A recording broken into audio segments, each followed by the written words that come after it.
BC declaration వెనుకబడిన వర్గాలకే పెద్దపీట అంటూ స్పీచ్లు దంచుకొట్టిన తెలుగుదేశం అధినేత హామీలు మాటల మూటలేనని తేలిపోయింది. ఈసారి ఎన్నికల్లో బీసీలకే అగ్రతాంబూలమన్న బాబు మొండిచేయి చూపించారు. బీసీలకే రాజ్యాధికారమని ఊరించిన అధినేత చంద్రబాబు అసలు సమయంలో హ్యాండ్ ఇచ్చారు. బాబు ప్రకటించిన బీసీ డిక్లరేషన్ ఉత్తదేనని తేలిపోయింది. రాష్ట్ర విభజన తర్వాత తెలంగాణలో పార్టీని కాపాడుకోవడానికి సీఎం పదవంటూ బీసీలకు ఆశ చూపారు. ఖమ్మం జిల్లాలో నిర్వహించిన సభలో బీసీలకు సీఎం పదవంటూ హామీలు గుప్పించారు. తెలంగాణలో సామాజిక తెలంగాణ, వెనుకబడిన వర్గాలకు న్యాయం జరగాలి, బడుగు బలహీన వర్గాలకు న్యాయం జరగాలి.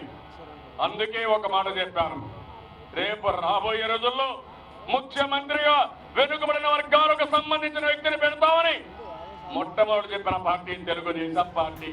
బాబు మాటలు నమ్మిన తెలుగు తమ్ముళ్లు అసెంబ్లీ టికెట్లపై బోలెడన్ని ఆశలు పెట్టుకున్నారు. కానీ బాబు చెప్పిందేది చేయరని తర్వాత గానీ తెలిసి రాలేదు.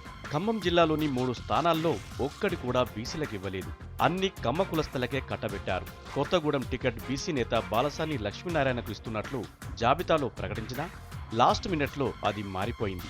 ఈ సీటు కూడా అది కమ్మ ఖాతాలోకే వెళ్ళింది. దీనికి బాబు ఏం సమాధానం చెబుతారని ప్రశ్నిస్తున్నారు జిల్లా నేతలు. నేను 32 సంవత్సరాలలో 30 సంవత్సరాలు ఈ పార్టీకి సేవ చేస్తే సాక్షాత్తు రాష్ట్ర అధ్యక్షుడు పర్సనల్ సెక్రటరీ ఫోన్ చేసి నీకు బీఫాము ఇస్తాను రమ్మనమని చెప్తే అది 2:30కు ఇక్కడ పోటీ చేసేటువంటి పార్లమెంట్ సభ్యులు దాన్ని తీసుకొని ఇంకోళ్ళకి ఇచ్చారని తెలిస్తే ఏం మెసేజ్ ఇస్తారు? ఈ పార్టీకి కార్యకర్తలకు ఏం మెసేజ్ ఇస్తా ఉన్నారు?